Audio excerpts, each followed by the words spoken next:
ella fue sacada entre los esclavos. Tus siervos y doncellas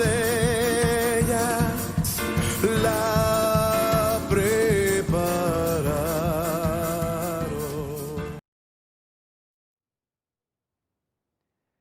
Buenas noches, hermanos, que el Señor les bendiga. Estamos muy agradecidos con el Señor porque hemos retomado ya el poder congregarnos presencialmente. Y esta noche quiero contarles que vamos a tener esta enseñanza del trazo del escriba en vivo, gracias a Dios.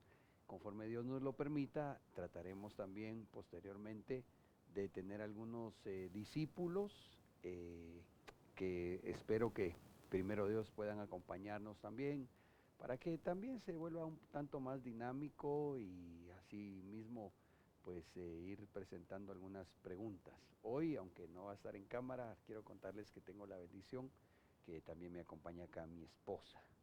Así que doy gracias a Dios por eso y recordarles que si hay alguna pregunta pueden enviarla a través del Facebook, y ahora que de hecho les contaba, estamos transmitiendo en vivo, pues si el tiempo nos lo concede el Señor y también la respuesta, trataremos de ver si podemos responder algo, si en caso lo haya. Vamos a hacer una oración y entrar directo entonces al desarrollo del tema de esta noche, que es, siempre volvemos al tema de la mercadería de Babilonia en una séptima parte. Señor, muchas gracias por permitirnos el acercarnos nuevamente, Señor, a tu mesa espiritual, Señor. Te rogamos que nos des ese alimento que viene de lejos, que nos concedas un espíritu de revelación y de sabiduría, que fluya, Señor, una unción quíntuple y especialmente de la enseñanza, Señor, sobre mi vida para poder trasladar ese mensaje que ha brotado de tu corazón y que con la guianza de tu Santo Espíritu hemos tratado, Señor, de estar escudriñando la palabra para entender, Señor, lo que en este tiempo es tan importante discernir y así abandonar, Señor, toda costumbre y todo aquello, Señor, babilónico, que en tu palabra nos das la orden de salir de en medio de ese sistema. En el nombre de Jesús te lo pedimos y te damos gracias. Amén. Bueno, quiero contarles que meditando siempre en este tema que estamos hoy abordando en una séptima parte, me llevó el Señor a ver el libro de Daniel en el capítulo 10 y versículos 12, 13 y 20, especialmente vamos a leer en este momento, a manera de introducción del tema, porque quisiera que veamos juntos cómo se sustenta lo que hemos estado desarrollando, cómo el Espíritu Santo nos llevó a ver las mercaderías descritas allá en el libro de Apocalipsis,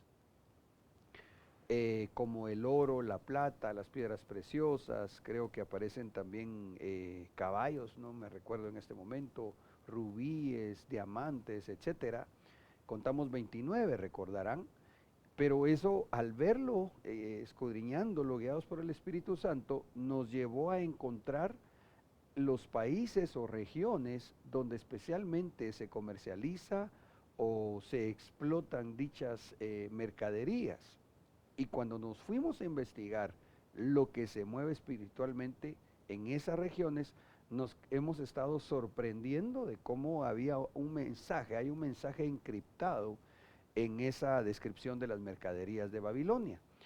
Y meditando en eso, el Señor me dio capítulos y versículos del libro de Daniel, donde precisamente nos encontramos cómo el Señor nos muestra, dándonos el nombre de una región, o lo que hoy vendría a ser un país, nos puede mostrar el Señor la revelación de una potestad espiritual y la atmósfera o características dentro de las que se desenvuelve, se manifiesta o tiene.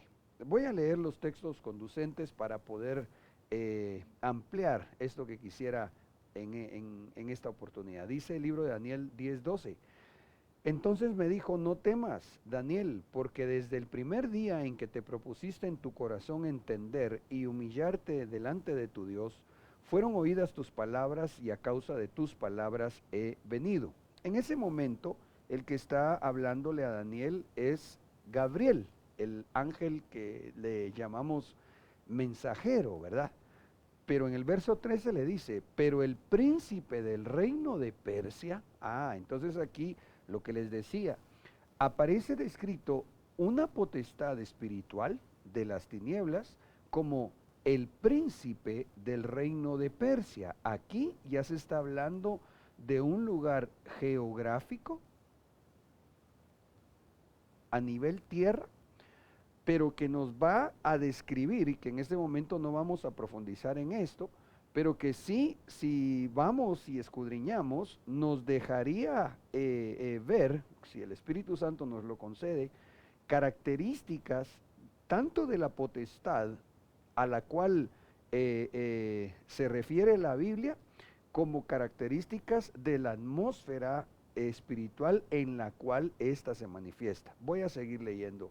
Pero el príncipe del reino de Persia se me opuso 21 días, mas Miguel, uno de los príncipes supremos, dice la versión Nácar Colunga, vino en mi ayuda y yo prevalecí allí sobre los reyes de Persia. Versículo 20. Entonces él dijo, ¿sabes por qué he venido a ti? Ahora vuelvo para luchar contra el príncipe de Persia. Y cuando yo termine, he aquí el príncipe de Grecia vendrá. Mire qué impresionante. Entonces acá aparece la descripción de una potestad espiritual, y si escudriñamos también podríamos, con el favor del Espíritu Santo, entender características espirituales de esa potestad. Por ejemplo, acá se menciona al príncipe de Persia, que vendría a ser una potestad de las tinieblas. Se menciona a Miguel como uno de los príncipes supremos, que viene a ser la cobertura angelical de Israel. Pero además se menciona otro príncipe, el príncipe de Grecia. Si nosotros quisiéramos estudiar esto, pues orando al Espíritu Santo, y Él nos concediera revelación, una forma como quizá la podríamos recibir de parte del Señor es estudiando, por ejemplo, si vamos a ver esa potestad del príncipe de Grecia, me parecería a mí que nos iríamos mucho a ver a los llamados sabios de Grecia, por ejemplo, y que en muchas universidades hoy por hoy todavía es un fundamento en su enseñanza, en su filosofía, o quizás incluso en algunos casos hasta se les podría llamar doctrinas. El príncipe de Grecia, la potestad de Grecia, el espíritu de Grecia, mucho tiene que ver con el humanismo. Es solo por mencionar algo así rápida, y trato de ser breve porque estamos introduciéndonos al tema. En Ezequiel 27:2 y 28:2 se menciona al príncipe de Tiro, que sabemos nosotros representa a Luzbel, y vuelvo a la carga. Nuevamente se nos da revelación en este contexto bíblico al ver una región geográfica, pero que cuando el Señor nos permite ver lo que está debajo de la letra, entendemos que está hablando de una potestad espiritual, y vuelvo a la carga, podemos entender una atmósfera espiritual y el mover de esa potestad espiritual en medio de esa atmósfera de las tinieblas. Dice así: hijo de hombre, dedícale este canto fúnebre a Tiro. Ezequiel 28:2, hijo de hombre, di al príncipe de Tiro, así dice el Señor Dios, aun cuando tu corazón se ha enaltecido y has dicho, un Dios soy, sentado estoy en el trono de los dioses, en el corazón de los mares, no eres más que un hombre y no Dios, aunque hayas igualado tu corazón al corazón de Dios. El Señor nos ha dejado entender que aquí el príncipe de Tiro está tipificando a Luzbel. Cuando usted lee el relato contextual del libro de Ezequiel, sabemos que está mostrándose cómo fue, en alguna manera, ese enaltecimiento de aquel a quien el Señor le dice, perfecto eras, ¿verdad? Hasta que la iniquidad se halló en ti. Y entonces cuando dice el príncipe de Tiro, ahí también, si el Señor nos lo concede, podríamos ir a ver qué se mueve en Tiro. Por ejemplo, en Ezequiel 27:2, 27:12 y 27:13 dice así: Hijo de hombre, dedícale este canto fúnebre a Tiro. Era tal tu riqueza en Tarsis, aquí aparece otra región, mire, que era tal tu riqueza que Tarsis comerciaba contigo. A cambio de tu mercadería, entonces paremos aquí. Si nosotros quisiéramos en este momento analizar al príncipe de Tiro y sus mercaderías, ¿qué mercadería pensaría usted, espiritualmente hablando? A ver, o aprovechando que estás aquí. Si pensáramos en una mercadería del príncipe de Tiro, hablando espiritualmente, ¿qué vendría a nuestra cabeza? Si sabemos que está tipificando a Luzbel, ¿qué ofrecería Luzbel? Por ejemplo, dinero, ¿verdad? Sin embargo, si nos vamos a ver algo un poquito más específicamente en lo espiritual, ¿tú qué dirías? Fama, esa podría ser también una mercadería del príncipe de Tiro. Yo diría que otra mercadería podría ser el enaltecimiento, el vender a la fama. Tal vez hasta podría caer ahí el dicho que conocemos, ¿verdad? Fama, dama y lana, ¿verdad? Que hace tropezar a mucha gente. Pero aquí les decía que entonces tiene una mercadería. Si nos vamos, vuelvo a la carga, a investigar qué era la mercadería de Tiro, seguramente el Señor nos mostraría, como por misericordia lo ha estado haciendo, cosas que nos llevarían a entender el mundo espiritual. Y como dice la Escritura también, a que nosotros no ignoremos las artimañas de Satanás para que no caigamos en ese jueguito de estar comercializando espiritualmente hablando con esas mercaderías que son de las tinieblas. Yo diría entonces que el príncipe de Tiro podría hablar entonces del amor al dinero, de la promoción del orgullo, de la promoción de la fama. Mire usted lo que se hace ahora, por ejemplo, en las redes sociales. A veces el alma, perdón pues si machuco callo, pero a veces yo digo, pero ¿para qué publican la comida que se van a comer? No sé, si seré solo yo, pero yo no creo que a mucha gente le interese ver la hamburguesota que el otro se va a comer, o a veces que publican, no sé cómo hacen para que publican ahí, ahorita voy saliendo de Guatemala y un avioncito así y que van a Europa. ¿Pero por qué? ¿Qué necesidad hay en el alma de esa vanidad? ¿Por qué? Ahora, mire, ya me fui a eso, a otro lado, ¿verdad? Y estoy absorbiendo tiempo, hermano, en la parte introductoria, más de lo necesario, creo yo. El asunto es este. Entonces vemos que se describe, se da el nombre de una región para entender un asunto de una potestad espiritual, y en este caso a lo que nos enfocamos es que dice, a cambio de tu mercadería, ella te ofrecía plata, hierro, estaño y plomo. Ahí habría que estudiar entonces esas mercaderías de Tarsis, para que si Dios nos lo concede, entendamos lo que ofrece esa potestad de las tinieblas tipificada en Tarsis. En el verso 13 dice, también Grecia, Tubal y Mesec. Aparece nuevamente Grecia, que de hecho quiero contarles que algunas versiones anotan Javán, otras de una vez nos dejaron anotado Grecia. Y anotan también, Tubal y Mesec negociaban contigo. Mire, esto es bien importante, porque dentro de los países que nos arrojó la investigación de las mercaderías de Babilonia, del libro de Apocalipsis, en uno que nos vamos a detener, si Dios nos lo concede hoy, y si no logramos terminar el estudio de lo que representa, aparece Turquía. Y resulta que aquí el príncipe de Tiro comerciaba con Grecia, Tubal y Mesec.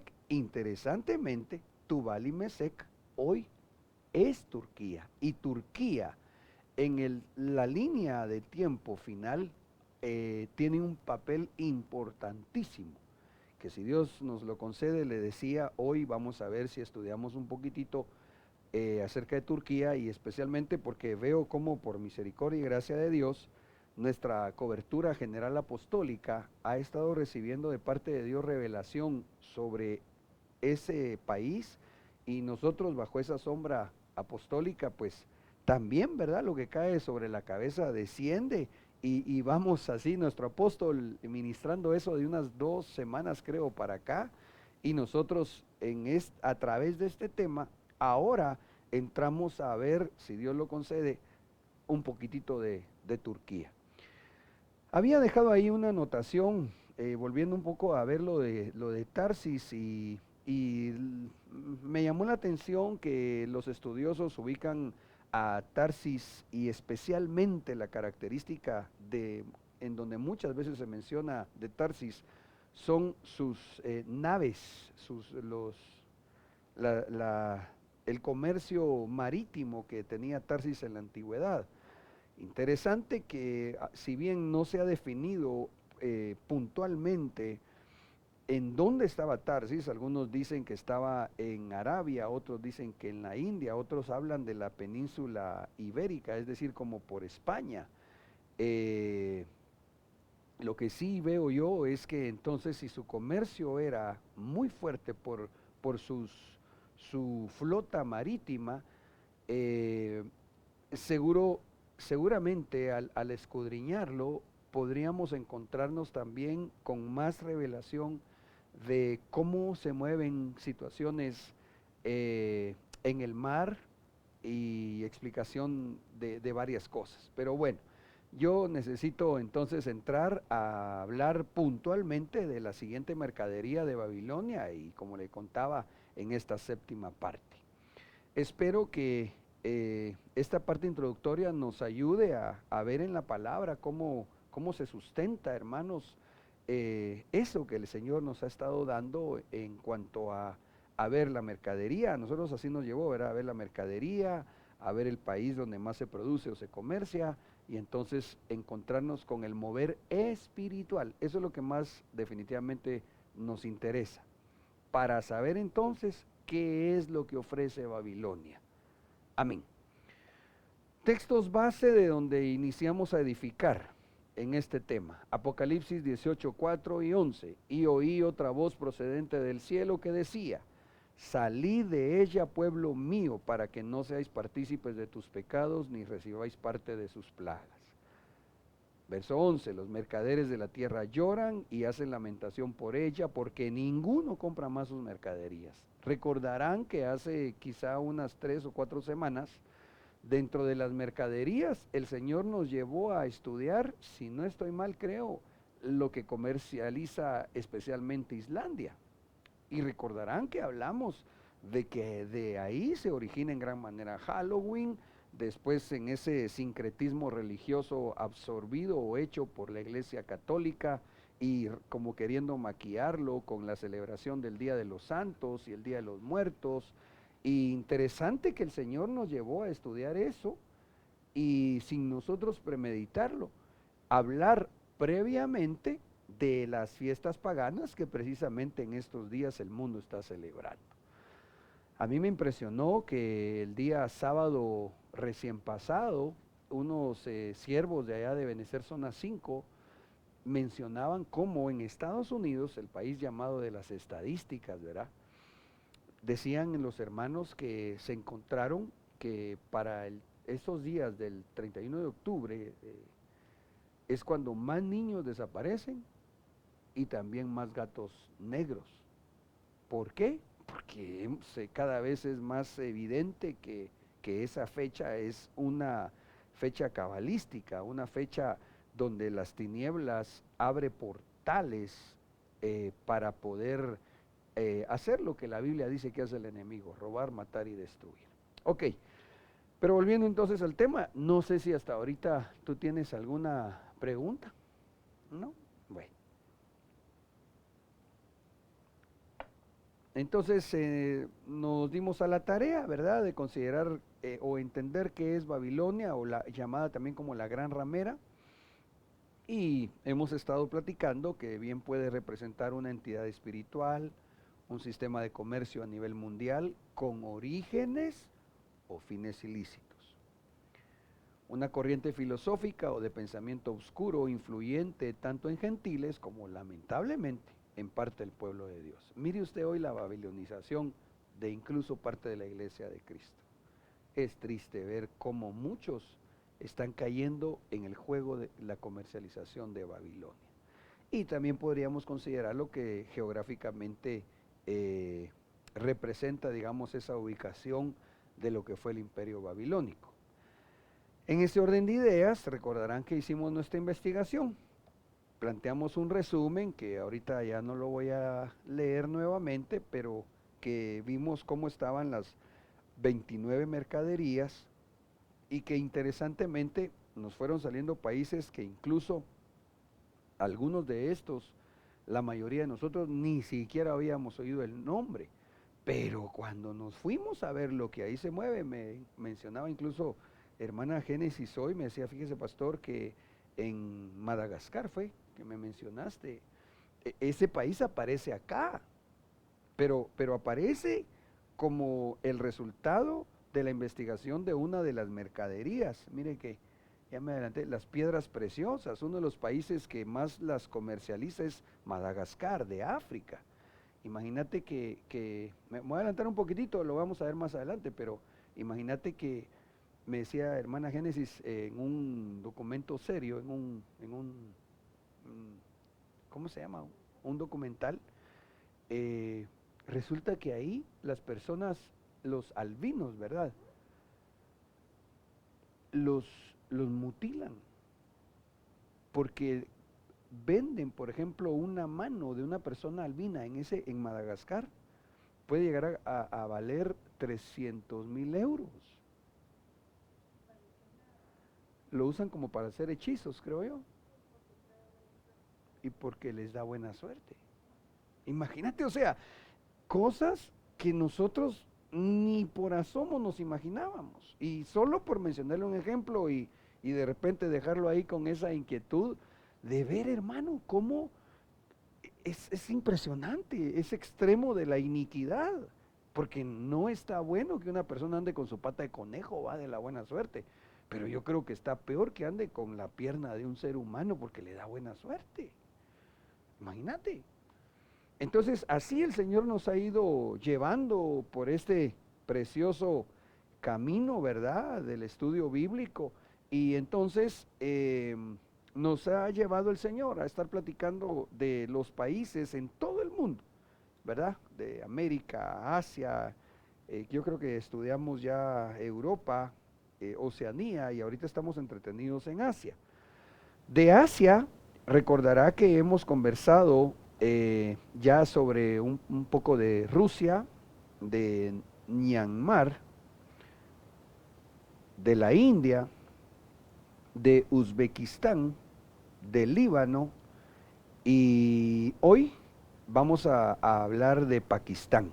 Yo quisiera por lo menos hablar un poquitito de Pakistán, de otro país asiático, y ver si logramos llegar a platicar un poco de Turquía, porque Turquía en el trazo del tiempo final va a tomar un papel, o está tomando ya un papel muy importante, que nuestro apóstol Sergio de hecho ha estado hablando de esa situación y que vamos a ver, podemos nosotros estudiar de lo que el Señor en la palabra nos deja ver, ¿verdad? Y está dando revelación. Pero miremos Pakistán. Dice que es un estado soberano del sur de Asia. Interesante que tiene una población de más de 200 millones de personas. Imagínense ustedes, nosotros en Guatemala digamos que somos 20 millones, aunque todavía no llegamos creo que a los 19, pero en términos generales es 10 veces más numerosa la población que Guatemala. Híjole, qué montón de gente. Pero lo más cardíaco, imagínese usted, el tamaño de ese país. Estados Unidos creo que tiene 300, no sé si 330, 340 millones de personas. Pakistán tiene poco más de la mitad de población que Estados Unidos. Pero oiga lo que se promueve en ese país. Cristianos perseguidos en barrios musulmanes. Dice esta noticia: hace aproximadamente un mes, Nadeem Joseph compró la casa y se mudó a ella con su familia a finales de mayo. Pero entonces Salman Khan se presentó en la casa exigiéndoles que abandonaran inmediatamente el inmueble porque aquel era un barrio musulmán y los cristianos, como los hebreos, ahí en Pakistán, son considerados enemigos del Islam. Al día siguiente, literalmente los atacaron. O sea, es un país musulmán donde vamos a ver incluso en breve, porque tiene que ver mucho esa región asiática, musulmana, tienen cosas comunes. Entre ellos, los musulmanes, entiéndanse que pueden ser por también raza árabe, que no es lo mismo que la raza turca, tienen, entre ellos tienen sus diferencias y con el respeto, obviamente no todos han de ser así, pero sí tienden un poquitito como a traicionarse entre sí. Sin embargo, cuando hay guerra en contra de Israel, o como aquí lo vemos, cuando se trata de la persecución a los cristianos, ahí encuentran un denominador común, que eso es lo que a mí me llamó la atención. Dice, por ejemplo, otra noticia, que hubo una discriminación por entregar alimentos en medio de la pandemia. Las minorías religiosas cristianas e hindú están siendo discriminados en el reparto de alimentos por emergencia debido a la crisis de COVID-19. En otras palabras, aquí en Pakistán, si había gente que tenía necesidad de alimentos, dado la pandemia del COVID-19, si se enteraban las autoridades que estaban haciendo esa distribución de ayuda que les mandaron, si se enteraban que eran cristianos, entonces no les daban, ¿verdad? O si eran de la región hindú. Ahora, voy a ir rapidito porque esto, como le contaba, es algo que está pasando mucho y que ya tocamos, no me recuerdo, creo que fue en alguno de los sellos del Apocalipsis, cómo estaba profetizada una persecución terrible en contra de la iglesia cristiana y que en el último tiempo se incrementaría, siendo entonces Pakistán uno de los países de mayoría islámica como religión. Y que ya va a ver usted, le voy a recordar un poquitito de las instrucciones que ellos tienen en el Corán. Antes de leerlo, quiero recordarle que en Éxodo 23:22 la palabra dice: pero si en verdad obedeces su voz y haces todo lo que yo te digo, entonces seré enemigo de tus enemigos y adversario de tus adversarios. Esta promesa Dios se la dio al pueblo de Israel, el Israel nacional, y que también nosotros la recibimos como el Israel espiritual de Dios que somos. Pero vea, por favor, yo no tengo necesariamente algo en contra de esta o de alguna nación. No, yo solo soy cristiano y en mi caso pastor, y estoy mostrándole lo que ahí hacen, y entonces en base a la palabra entiendo por qué de lo que está profetizado en Apocalipsis, que si no estoy mal, tendrá que morir la tercera parte de la tierra cuando se desaten las potestades que están amarradas al lado del río Éufrates. Dice que se muere la tercera parte de la tierra, de la población de la tierra, pero cuando usted va a ver cuál es la región más poblada del planeta Tierra, resulta precisamente que se encuentra en las latitudes de entre Asia y África.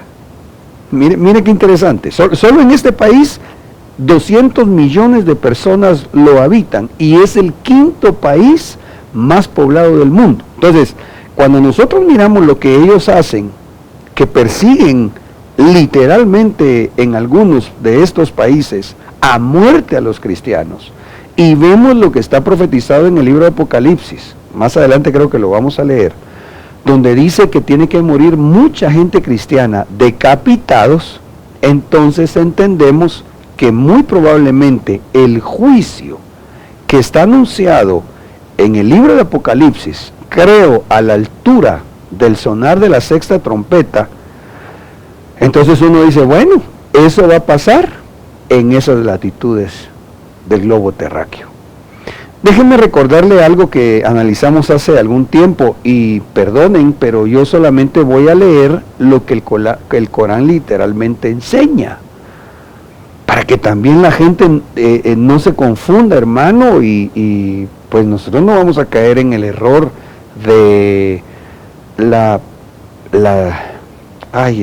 quisiera encontrar la palabra más conveniente, pero de esas aberraciones promovidas por la Iglesia Católica cuando perseguían a los no cristianos, especialmente a los musulmanes, incluso con la guerra de las cruzadas, donde eran sus acciones iguales o peores que tienen ellos en esa religión. ¿Por qué cree usted también que hay tanto odio entre los musulmanes, de los musulmanes para los cristianos? Porque esos no eran cristianos. Porque ellos realmente lo que hicieron fue sometidos bajo un emperador, un rey religioso político, entiéndase el Papa, durante todo lo que se le llama el oscurantismo del catolicismo. Lo que ellos quisieron fue ir agarrando adeptos, utilizando su religión y engañando gente con el fin de hacer esas llamadas cruzadas, donde no solo querían tener a Jerusalén como parte propia del catolicismo, sino que además ganaban tierras. Hemos platicado cómo, por ejemplo, a Colón, los que le patrocinaron su viaje para descubrir América o colonizar América, fueron los reyes católicos, los reyes de España, avalados por la bendición papal. Entonces es un sistema realmente de Babilonia. Ok, le leo qué dice el Corán. El Corán no solo es un libro de guía espiritual, esto es un comentario, que también es en muchas naciones musulmanas la constitución. Mire qué impresionante. Nosotros entendemos a la luz de la escritura bíblica, la palabra de Dios, que la iglesia no se debe meter en política. Ese es un principio que encontramos debajo de la letra, en la palabra del Señor. Ellos, en cambio, literalmente, en algunos países, llamémosle, digamos, su Biblia, porque al final Biblia es una compilación de libros, eso es lo que significa Biblia. Ellos, en cambio, lo establecen no solo como un libro de guía espiritual, sino como su constitución, que mantiene la insaciable ambición, por cierto, de su autor Mahoma, por seguir conquistando el mundo para lo que ellos le llaman, se me fue ahorita la descripción, la forma, pero digamos que el mundo se vuelva totalmente islámico. Según ellos, esa es la voluntad de su Dios, Alá. Quiero contarle que el Corán consta de 114 suras, o lo que nosotros le llamamos capítulos, y 6.226 aleyas o versículos. Pero solo déjenme leer algunas surras o capítulos. Por ejemplo, en las 5 dice así: cuando hayan transcurrido los meses sagrados, los ramadanes, matad a los asociados infieles donde quiera que los encontréis, capturadles, sitiadles, tenderles emboscadas por todas partes. Hay que lavar sangre con sangre. Si usted recuerda, cuando nosotros miramos el tiempo donde se establece el Islam, especialmente es, si no mal recuerdo, en el año más o menos 400 o 500 después del Señor Jesucristo. De esa época es cuando surge Mahoma. Si quiere, eso lo vamos a constatar, o no sé si de repente me pudieras apoyar, pudieras buscar ahí de cuándo data el Corán o el tiempo de Mahoma. Cualquiera de las dos cosas me ayudaría.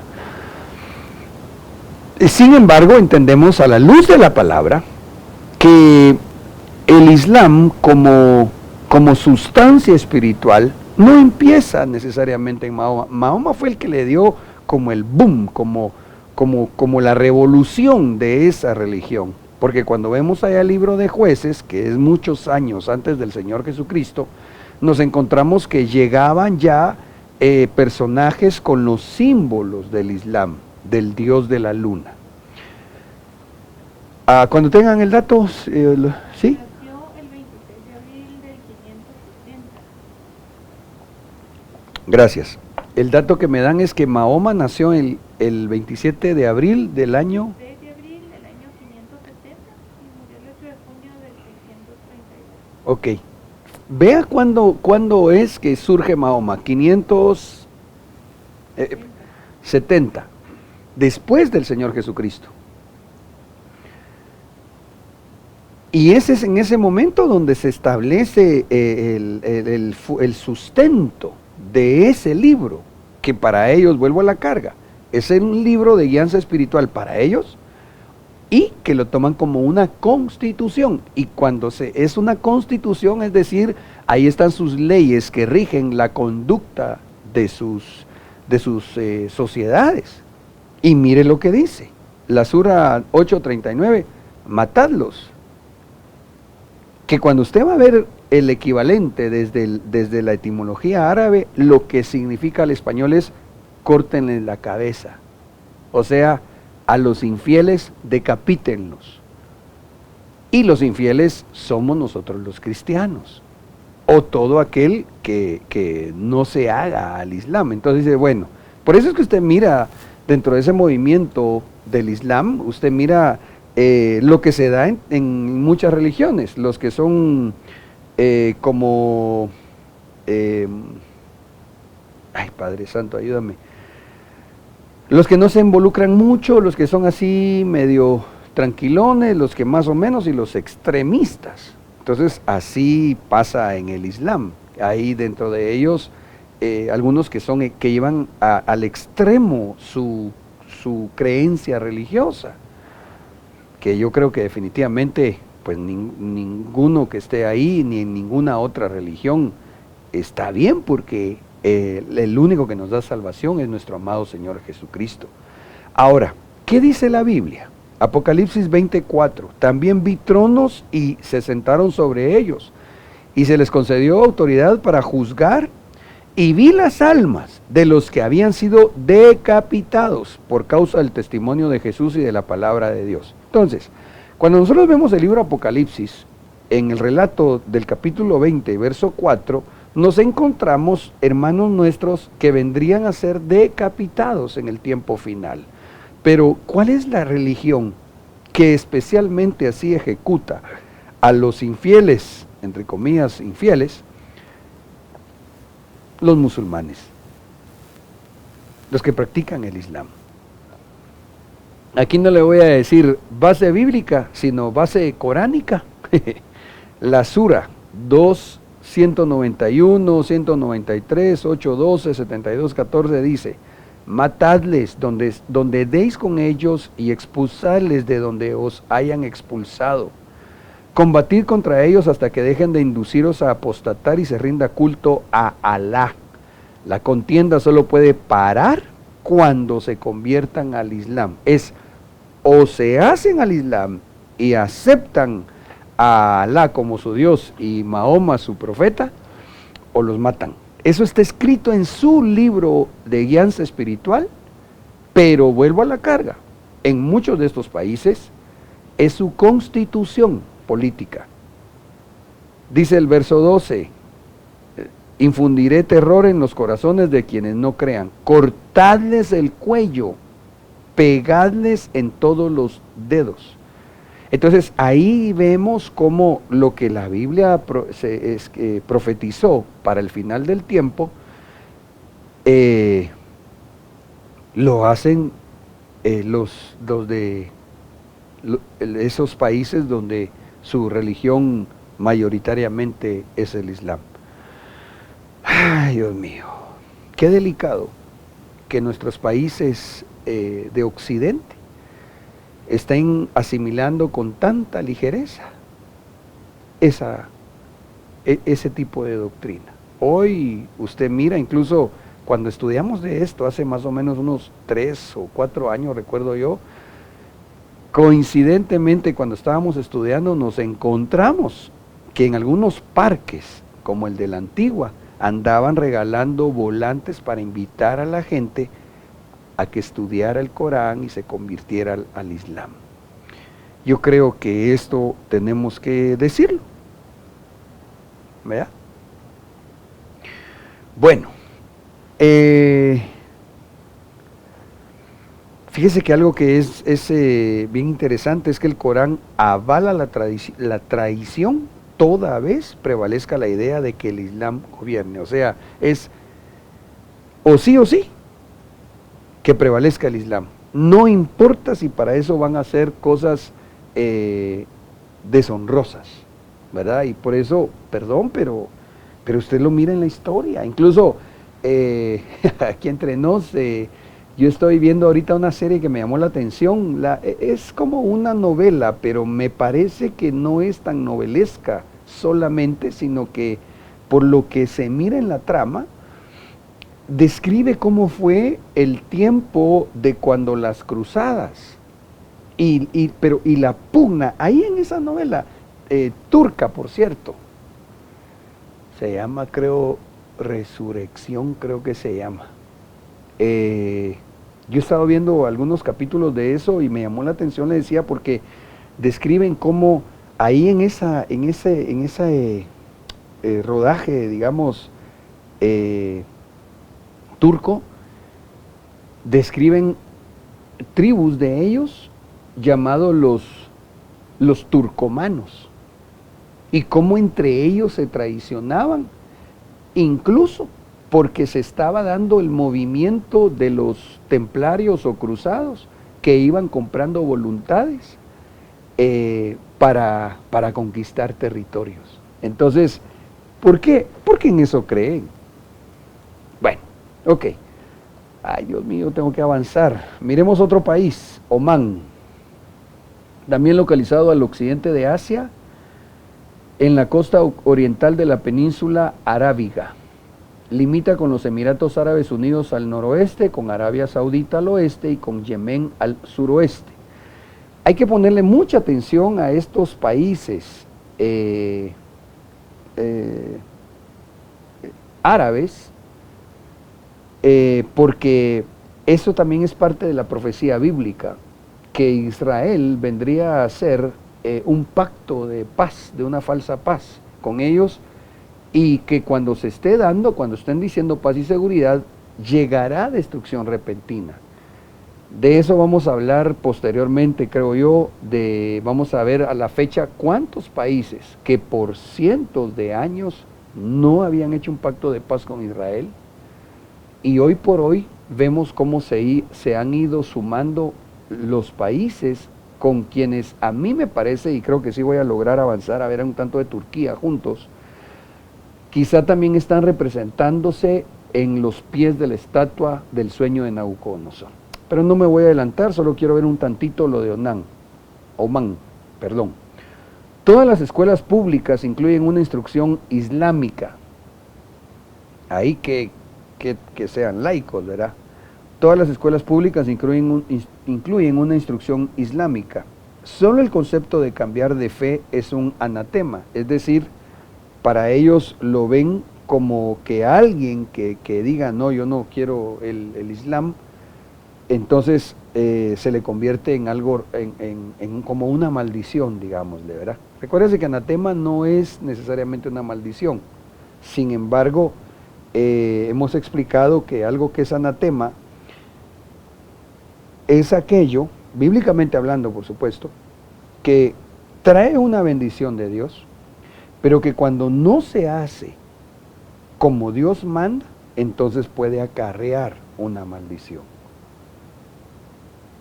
Un convertido afronta problemas bajo el estatus personal y el código familiar legal, que prohíbe a un padre tener bajo su custodia a sus hijos si deja el Islam. O sea, ahí es bien radical la cosa. Si digamos un hijo de de dominio, por ejemplo. Dice, él conoce al Señor Jesucristo. Los papás están obligados a echarlos de su casa. Claro, eso no solo ha pasado en el Islam, ¿verdad? Ha pasado a algunos cristianos que, digamos, en Guatemala, yo conozco gente que sí, literalmente los sacaron de sus casas cuando le entregan su corazón al Señor Jesucristo, o los desheredan, ¿verdad? Sin embargo, aquí es parte ya de no solo cultura, sino de su actuar, digámosle, como civil.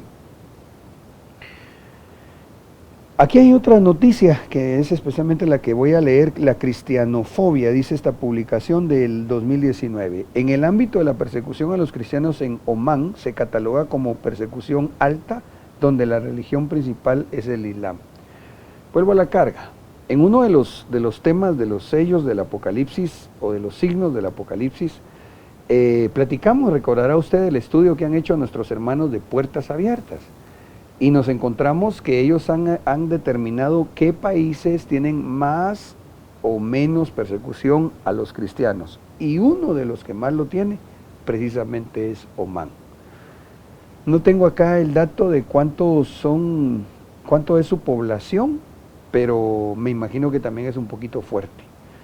Ok, tengo, según yo, 13 minutitos para llegar a la hora de este programa y espero que estemos siempre aprendiendo, discerniendo qué mercadería tienen. Entonces, me parecería que aquí la mercadería sería vender la idea de la muerte a los cristianos y vender la idea que la religión que salva es el Islam. Yo diría que esa especialmente es la mercadería que nos dejan ver por lo menos Omán y el otro país que hablamos que era, vamos a ver, ¿cuál dijimos? Pakistán. Interesante las banderas, mire usted la de Pakistán, siempre con la luna y su estrellita, los colores del fin, del tema que el apóstol Sergio nos compartió hace años, recuerda, los caballos del Apocalipsis. Y aquí vamos a ver la banderita de Omán, siempre el color rojo, verde y blanco, tipificando, ¿verdad?, los caballos de los primeros 4 sellos del Apocalipsis. Muy bien. No sé si tú tienes ahí alguna referencia de nuestros hermanos que están viendo el programa y si alguien ha publicado alguna pregunta. Ok, muy bien. Avancemos entonces. Turquía. Mire este dato. Situada en Asia Occidental, tiene una superficie de 785.000 kilómetros cuadrados con una población de 83 millones de personas. Es un país muy poblado. Su capital es Ankara. Y ahorita lo que es impresionante es que se está dando un movimiento que incluso los periodistas y quizás los sociólogos le han dado ya un nombre, y es el neo-otomanismo o neo-imperio otomano. Pero lo que me llamó la atención, y vamos a dedicarle unos minutos a leer algunas noticias de Turquía, es que el presidente Erdogan, el presidente de Turquía, se le mira como que él quisiera en la actualidad reavivar lo que fue el Imperio Otomano. El Imperio Otomano que vino a ser en su momento lo que conquistó la parte de lo que antes de ellos fue el Imperio Romano. Lo vamos a ver más adelante mejor con incluso algunas gráficas para darme a entender por qué es que ahorita Turquía toma tanta importancia en el tema escatológico. Leo algunas noticias. Crece el riesgo de un choque armado entre Turquía y Siria. Voy a leer la parte que especialmente resalta en rojo. En las últimas semanas, las tropas sirias, apoyadas por las de Rusia, han estado operando intensamente en distintas zonas rurales del Idlib, controladas por Turquía y sus aliados yihadistas, en el marco de otro intento de Damasco de restablecer la unidad del país. Dentro de las noticias que vamos a leer, usted se dará cuenta cómo Turquía no está entrando en pugna solamente con Siria, con algunos países cercanos al mar Caspio, si no estoy mal, lo que fue antiguamente parte de Rusia. Ellos están entrando ahorita en conflicto con varias zonas. Le voy a leer las noticias mejor. La disputa de Grecia, imagínese usted, esta noticia fue el 28 de agosto, habría que ver a la fecha cómo va esa situación, que estaba bien delicada. Pero la noticia a esa fecha dice: la disputa de Grecia y Turquía en el Mediterráneo agita a la Unión Europea. La escalada de tensión que protagonizan Grecia y Turquía en el Mediterráneo Oriental por la disputa de una zona marítima rica en hidrocarburos ha disparado las alarmas en la Unión Europea. Dice la noticia: necesitamos una solución diplomática para este conflicto. Nadie quiere resolverlos con barcos de guerra, aseguró el jefe de diplomacia alemana, Heiko Maas, que esta semana ha viajado a Atenas, o sea, Grecia, y a Ankara, o sea, Turquía, para intentar calmar, sin éxito, los ánimos de ambos vecinos y aliados de la OTAN. Las partes no se van a sentar en la misma mesa, dice, mientras haya barcos de guerra frente a frente. O sea, por un lado Turquía,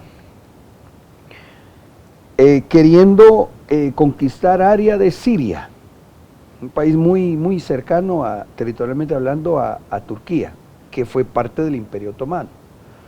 Por otro lado, Turquía en el Mediterráneo, poniendo sus buques de guerra, porque resulta, no sé si te dejé la noticia por acá, resulta que descubrieron una zona de mucho gas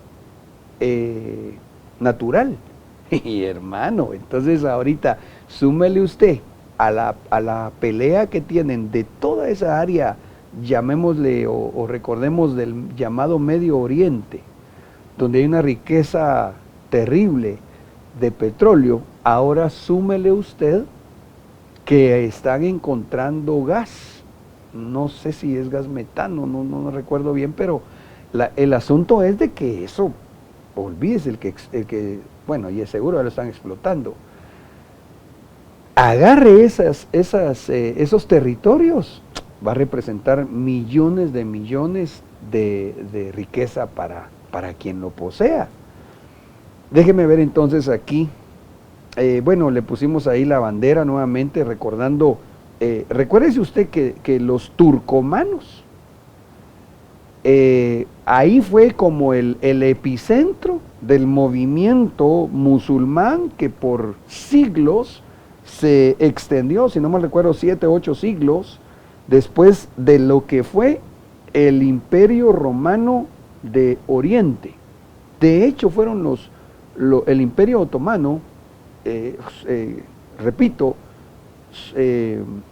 fundamentado en Turquía, donde le quitan la capital, digamos así, del Imperio Romano de Oriente, Constantinopla, ¿verdad? Se convierte en Estambul, una ciudad turca. Ok, ahí yo solo quería recordarle, de esto lo platicamos en yo creo que siempre en el tema en uno de los capítulos de los signos del Apocalipsis, cómo nos encontramos nuevamente con los símbolos totalmente islámicos. Nos encontramos acá en ese escudo de guerra. Recordará usted que pudimos ver ahí cómo se mira el arco de Apocalipsis, ¿verdad? Se miran las flechas, aquí están las flechas. Se miran las espadas. ¿Qué más vimos ahí? Vimos el arco, vimos espada. Bueno, pero analizamos este símbolo del Imperio Otomano, se miran los colores, se mira el color verde, el blanco, el rojo, y pues creería yo de alguna manera también el color negro, los 4 caballos del Apocalipsis, ¿verdad? Y este señor que usted mira acá, él es el presidente turco, que le ha dicho cualquier cantidad de cosas ahorita, por ejemplo, el presidente francés, en los conflictos que tiene Francia actualmente, porque se ha pronunciado el presidente francés en contra, obviamente, de eso que han hecho los musulmanes, de matar, creo que fue, no sé si uno de los 3 que mataron recientemente fue un profesor que estaba hablando de cuál es la verdad del Islam y como que hizo algunas publicaciones y lo que hicieron fue matarlo, y por cierto que me curo con la sangre de Cristo. Pero yo solo leí lo que ellos predican. Déjeme avanzar porque quisiera que veamos estas noticias, son tan importantes. El neo-otomanismo de Turquía llama a la puerta. Esta es una noticia del 14 de septiembre de este año. El resurgimiento de Turquía como centro de valores islámicos y su estrategia de alejarse de la sociedad influenciada por Occidente está en marcha. Promovido por este señor que usted mira en pantalla, por Erdogan, un hombre así tajante. La ideología del neotomanismo se centra en el resurgimiento de la gloria islámica y el modo de funcionamiento del Estado Islámico. Lo que pasa es que le contaba que dentro del mundo islámico se dan diferencias también raciales. Nosotros lo que más conocemos, o por lo menos yo en términos generales, uno dice, bueno, hay árabes, hay turcos, ahorita en esa película que le mencionaba, se habla mucho de los selyúcidas, si no estoy mal, como otro tipo de raza en medio de todo esto, pero todos islámicos. Cuando se da el movimiento del Imperio Otomano es que lograron establecer lo que hoy por hoy Erdogan quiere, un Estado islámico. En este tiempo sería difícil que con la fuerza bélica ellos puedan conquistar territorios eliminando fronteras, aunque no es imposible. Y de hecho, eso es lo que le temen a este Erdogan, porque se ha metido en Siria, se ha metido en parte del Mediterráneo, y creo que tenemos ahí otros lugares donde, yo no recuerdo ahorita las regiones que eran, que fueron parte de Rusia y que ahorita ellos también están metidos en esos conflictos, porque él quiere reavivar el Imperio Otomano. Dice, Turquía tiene los ojos puestos en el renacimiento de la Gran Turquía y los modelos ideológicos islámicos. Turquía se dirige al rival de la civilización clásica del Imperio Otomano. Es evidente que en el mundo contemporáneo y en el derecho internacional ningún Estado puede adquirir y anexar tierras que son estados declarados, pero Turquía aspira a tener una influencia ideológica y económica en los territorios que formaban parte de la llamada Gran Turquía. Esto es una publicación de un diario que se llama, vamos a ver, el Radar se llama, de donde mis hermanos me hicieron favor de ubicar esa noticia. Mire esta otra, Erdogan y sus batallas. Erdogan sienta a Turquía a jugar en el gran tablero geopolítico. ¿A qué precio? Anotan en esta publicación. Oiga esto, Turquía sigue abriendo frentes militares en toda la región y ya está presente en, mire dónde está Turquía, Irak, Siria, Libia, Mediterráneo Oriental y Nagorno-Karabaj. La Turquía de Recep Tayyip Erdogan está cada vez más lejos del fundador de la República Turca, Mustafa Kemal Atatürk, y su lema, paz en casa, paz en el mundo. O sea, este presidente turco dijo, no, son cuentos. A mí me interesa que resurja y se establezca un Estado islámico. Así que vamos a meternos a conquistar, a tratar de conquistar tierra, así sea geográficamente o solo geopolíticamente. Es decir, como en esa área de Nagorno-Karabaj, se están peleando, si no estoy mal ahí, está en disputa una región de entre una parte que fue una nación rusa, no recuerdo ahorita el nombre, y esta región asiática también. Tiene un conflicto de años. Mire, se lo voy a poner de esta forma. Como que viniera El Salvador y Honduras. ¿Sabes que ellos tuvieron una guerra hace muchísimos años? Entonces, que ellos tuvieran una guerra otra vez por un territorio y Guatemala se meta de chute a apoyar a alguno de los dos países. Pero eso no sucede solo porque sí. Eso sucede porque tienen algunos intereses o muchos intereses políticos. ¿Ya? Entonces, eso es lo que está haciendo Turquía. Ganando como simpatizantes del mundo islámico para que se consolide entonces lo que se le llama el Estado Islámico. Voy a avanzar por causa del tiempo.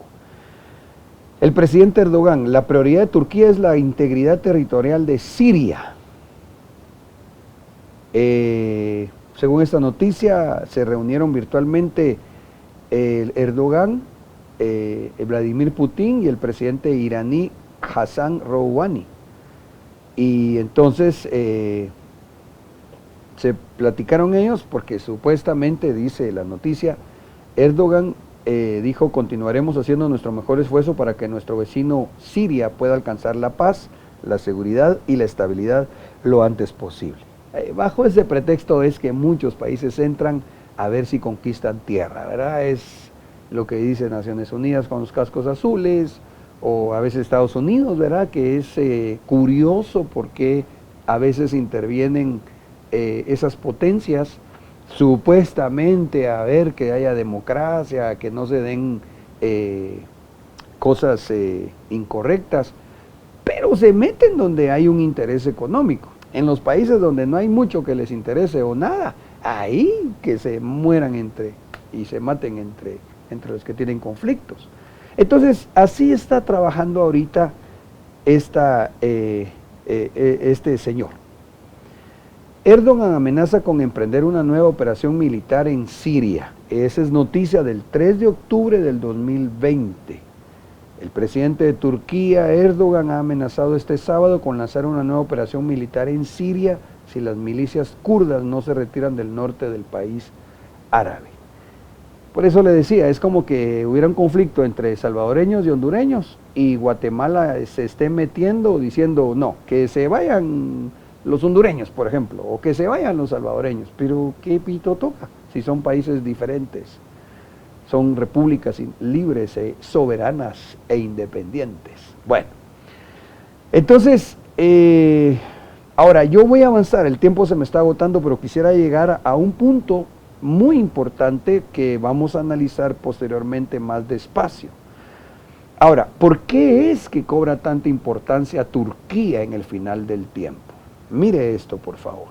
Voy a recordarle Apocalipsis 17:9 en adelante, donde se deja ver a través de lo que el Señor le dio al apóstol Juan, cómo se iba a dar el desarrollo de los 7 imperios o reinos a lo largo de la historia de Israel.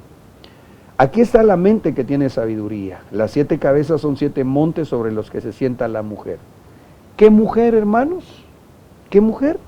Babilonia, la gran ramera, la que estamos por el Espíritu discerniendo qué mercaderías ofrece. Bueno, entonces esa potestad espiritual, ese sistema mercantil espiritual de las tinieblas, sentado bajo 7 imperios, y son 7 reyes, 5 han caído, uno es y el otro aún no ha venido, y cuando venga es necesario que permanezca un poco de tiempo. Y la bestia que era y no es el 8º rey y es uno de los 7 y va a la destrucción. Ok, permítame recordar algo y explicar. Estos 7 imperios, de los cuales el que era y no es decir, cuando está el apóstol Juan, el imperio que que gobernaba el mundo antiguo conocido era Roma, o su mayoría. Es el que dice acá, uno es. Cuando dicen el Apocalipsis 17:10, son 7 reyes, 5 han caído, está hablando de los imperios anteriores.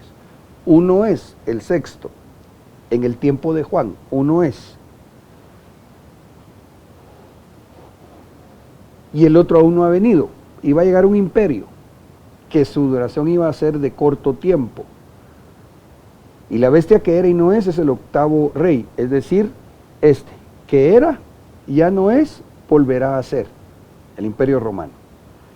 Entonces, cuando nosotros miramos esos imperios que todos tuvieron que ver con el pueblo de Israel nacional, recordará que hemos explicado que se refiere la escritura a Egipto en tiempos de Moisés, a Asiria en tiempos del rey Acab, a Babilonia en tiempos de Daniel, a los medos y persas en tiempos de Nehemías, a Grecia en tiempos del profeta Joel, a Roma en tiempos del Señor Jesucristo, y parecería que ese que iba a durar poco tiempo vendría a ser como el imperio yanqui, ¿verdad?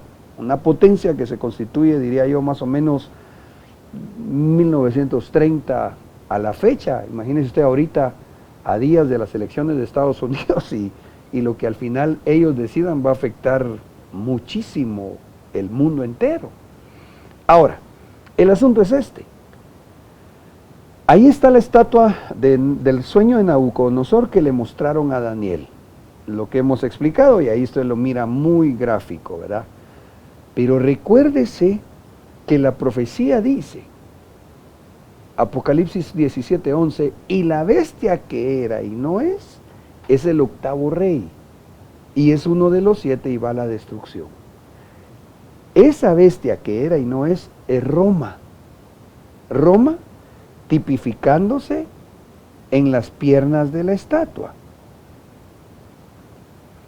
Precisamente de aquí para acá.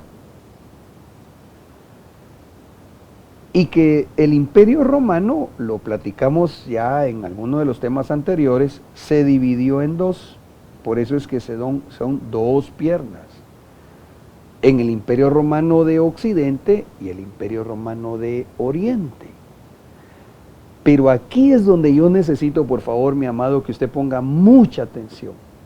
Porque esto, aunque lo desarrollaremos, si Dios lo permite, en el siguiente trazo del escriba, nos deja ver la importancia de Turquía, porque la pierna del imperio romano de Oriente se sentó en lo que hoy es Turquía. Y dice la profecía bíblica en el libro de Daniel que cuando venga la roca, que es Cristo, le va a pegar aquí a la estatua, pero toda la estatua se va a derrumbar. En otras palabras, esos sistemas van a estar funcionando. Espero estarme dando a entender. El otro comentario que le quiero hacer es que viendo lo que el Señor le ha estado dando a nuestro apóstol Sergio en ese sentido,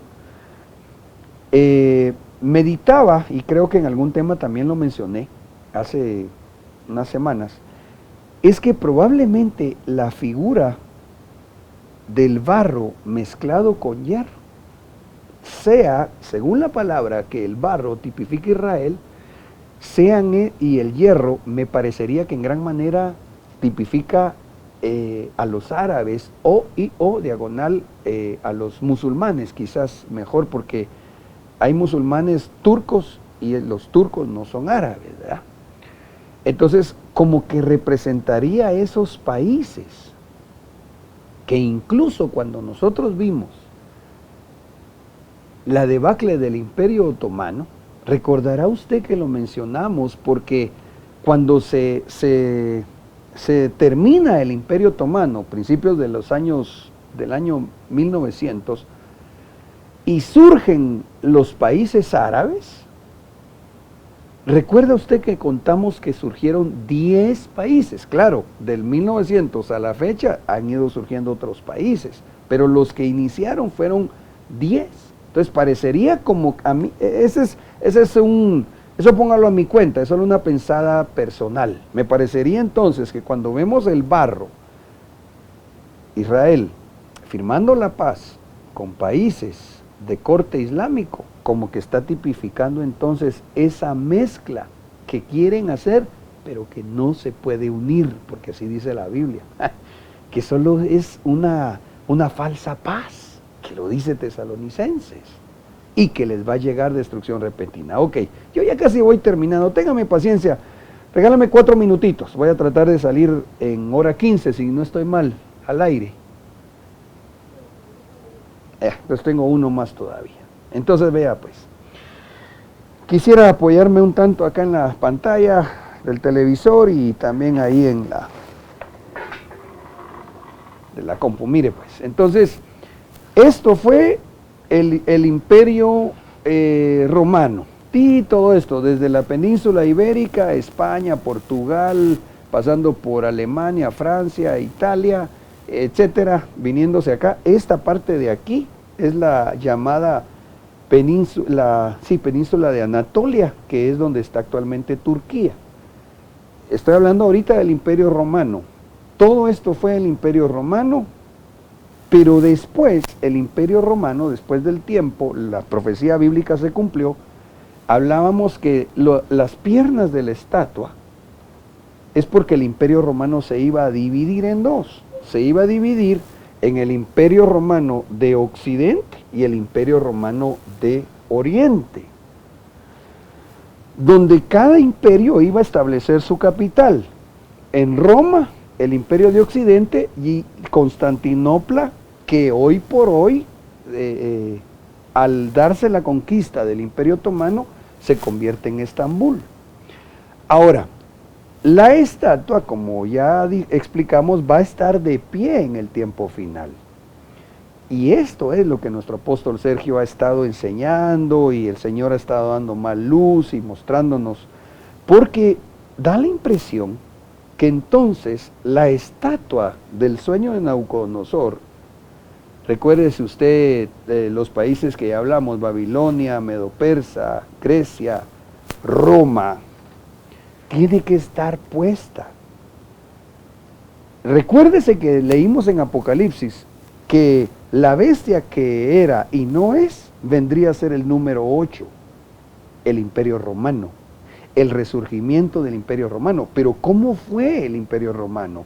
Cuando el Imperio Romano se divide, entonces queda en Roma el sistema religioso, y queda en Constantinopla el sistema político. Por eso es que toma tanta importancia hoy, y tenemos que ponerle mucha atención a Turquía. Ay, ay, ay. Por eso es que le puse algunas de las noticias, hay muchas de Turquía hoy por hoy, porque entonces, y ahí si quiere lo vamos a ir dejando ya, recuérdese usted que tiene que surgir el falso profeta, que vendría a representar el falso profeta, que vendría a ser seguramente el Papa, y tiene que surgir el anticristo, que vendría a ser la autoridad política. Por eso es tan importante ahorita que le acerquemos la lupa a esto que estamos platicando, y el darnos cuenta de cómo lo que se partió en su tiempo, luego los del Imperio Otomano le volaron esta pierna a la estatua, pero hoy por hoy está nuevamente haciéndose un movimiento político aquí, donde tiene que haber, se está formando, mejor dicho, como una plataforma para que el anticristo señalado por el falso profeta pueda entonces llegar a establecer lo que se entiende un nuevo orden mundial, pero que tiene que tener una fuerza política muy fuerte. Entonces, de ahí la importancia de que nosotros estudiemos nuevamente, pero bajo esta perspectiva bíblica que especialmente el Señor le está dando a nuestro apóstol, el Imperio Otomano. Aquí, si quiere, cerramos ya, solo explicándole esto. Vea usted ahí la gráfica, por favor. Esto fue el Imperio Otomano. Y mire todo lo que conquistó el Imperio Otomano, parte de Europa, parte de lo que fue posteriormente el Imperio Ruso. Aquí está la península de Anatolia, hoy Turquía. Es que, hermano, ay, Dios mío, pero bueno, voy a ir parando porque es que la profecía bíblica habla en dos momentos. Aquí está el río Éufrates, donde hay 4 potestades atadas que cuando las suelten va a haber una destrucción terrible. Y estas al lado del río Éufrates. ¿Y sabe usted dónde empieza el río Éufrates? En Turquía. Entonces, cuando uno mira que este doncito está el presidente Erdogan tomando tanto auge y resulta que el río Éufrates nace en Turquía y que ahí dice Apocalipsis que hay 4 potestades atadas que cuando sean liberados va a haber una destrucción terrible, y si sumamos a esto lo que platicábamos, que en el globo terráqueo, en esta parte de acá, es donde se concentra la mayor cantidad de población de la tierra, y la Biblia dice que se va a morir la tercera parte. Hermano, como que entonces aquí va a haber un conflicto muy fuerte, donde no sé, en ese sentido, le soy muy sincero, desconozco, no entiendo todavía si lo que va a pasar es que va a haber una matazón terrible entre ellos mismos, o cómo va a ser. El asunto es de que aquí es donde quisiera yo ir cerrando ya, porque vea usted cómo lo que fue el Imperio Otomano abarcó parte de Europa, parte de Asia y parte de África. Por eso es lo importante de atender lo que el presidente de Turquía está haciendo en varios países o regiones de Europa. Recuerden que está teniendo conflictos con Grecia, por ejemplo aquí Siria, y si no estoy mal, algún apoyo a algún país de África también. Amén. Amados, perdonen, hoy sí me columpié un poquitito en el tiempo, pero quería llegar a este punto para que en el siguiente discipulado del trazo del escriba podamos entrar a hablar de esa profecía bíblica de Apocalipsis 9:13. Sin embargo, pues vamos a dejarlo hasta aquí. Espero que los que amablemente nos sintonizaron hayan tenido paciencia y no se me hayan dormido. Pero quiero bendecirles. Padre, muchas gracias, Señor, por permitirnos recibir la enseñanza de tu palabra. Te pedimos, Señor, que nos ilumines, que nos reveles, Señor, lo que está profetizado, Padre, que entendamos, Señor, las señales que dejaste establecidas nos muestren el tiempo que ya estamos viviendo. Te pedimos, Señor, por la paz de Israel, porque así dice tu palabra, pero también te pedimos, Dios, que tengas misericordia y por la paz de Guatemala, Señor. Por favor, ayúdanos en el nombre de Jesús, líbranos de todo mal, líbranos de toda persecución, Señor, de las tinieblas, a nosotros como cristianos que somos, y ayúdanos, papito, para que podamos retomar todas nuestras actividades congregacionales con libertad absoluta. Gracias, Señor. En el nombre de Jesús bendigo a mis hermanos. Amén y amén. Que el Señor les guarde. Tu novia fue sacada entre los esclavos. Tus siervos y doncellas